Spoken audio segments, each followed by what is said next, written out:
नमस्कार। क्या कभी आपने सोचा है कि एक नौकरी पेशा व्यक्ति, मध्यम वर्गीय व्यक्ति, जिसकी इनकम हालांकि 1 लाख हो, 2 लाख हो, कितनी भी हो, और वो कितनी भी बचत कर ले, लेकिन वो कभी भी अमीर नहीं बन सकता।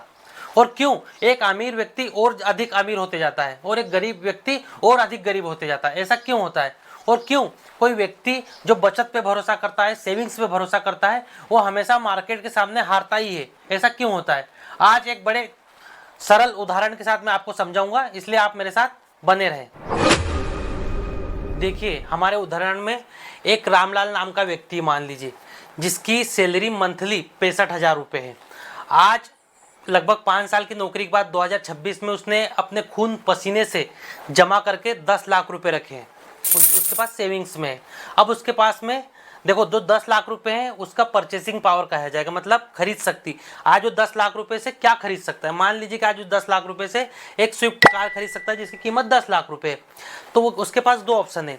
चाहे तो वो अपनी एक फेवरेट कार स्विफ्ट खरीद ले 10 लाख रुपए की, लेकिन वो डिसाइड करता है कि उसे अमीर बनना है, इसलिए वो सोचता है कि मैं इस 10 लाख रुपए को सेविंग्स में लगा दूंगा, ताकि ये 10 साल बाद ज़्यादा बड़ा अमाउंट बन जाएगा, ताकि मैं एक कार नहीं ज़्यादा कारें खरीद सकूंगा।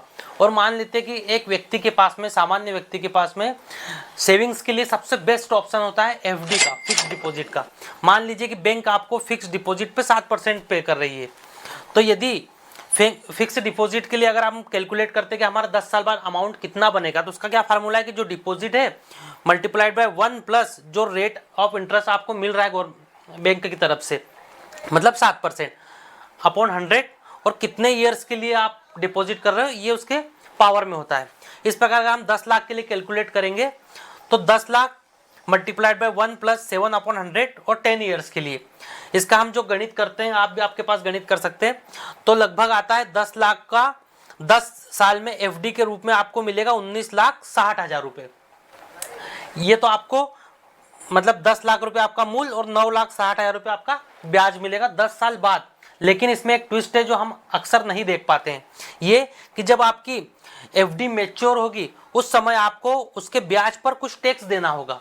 वो टैक्स कितना देना होगा आपकी इनकम पे डिपेंड करता है। जैसे आज आपकी 65,000 रुपये इनकम है मंथली, तो आज से 10 साल बाद कम से कम ये महंगाई का रेट है जो 6%, उससे तो बढ़ेगी ही बढ़ेगी, तो ये हो जाएगी 65,000 से बढ़कर 1,16,000 रुपये मंथली।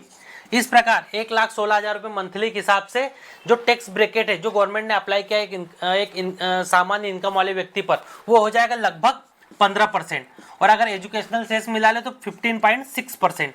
ये टैक्स आपको आपके ब्याज पर देना होगा, जो लगभग बनेगा 1,92,000 रुपये।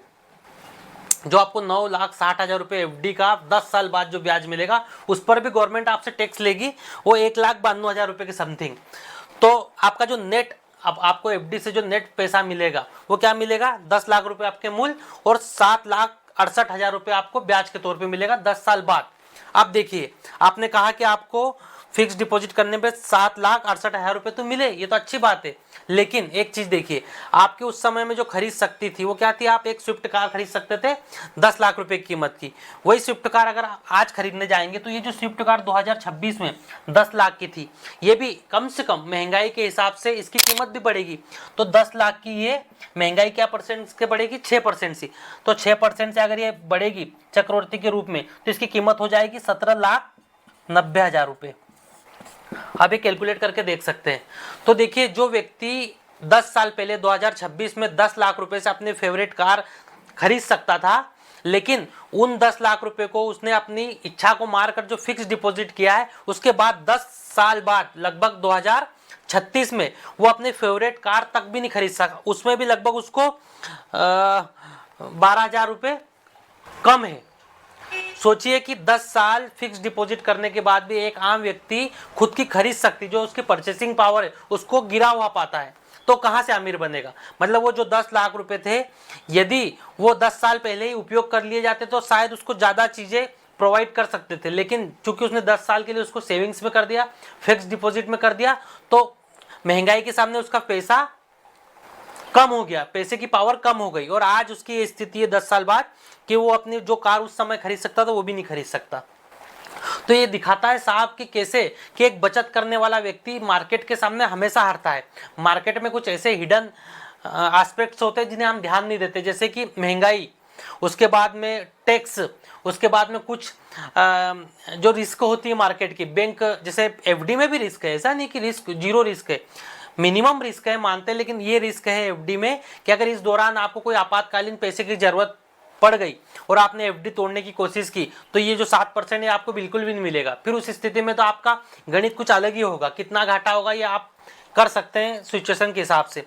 इसलिए मैं बताना चाहता हूं कि जो सैलरीड पर्सन है, जो सोचता है कि मैं जीवन में कभी भी कुछ भी ना रिस्क लूं और बचत करके हुए अमीर हो जाऊं, तो जीवन में रिस्क तो है, रिस्क तो लेना पड़ेगा, वो चाहे एफडी करे तब भी रिस्क है।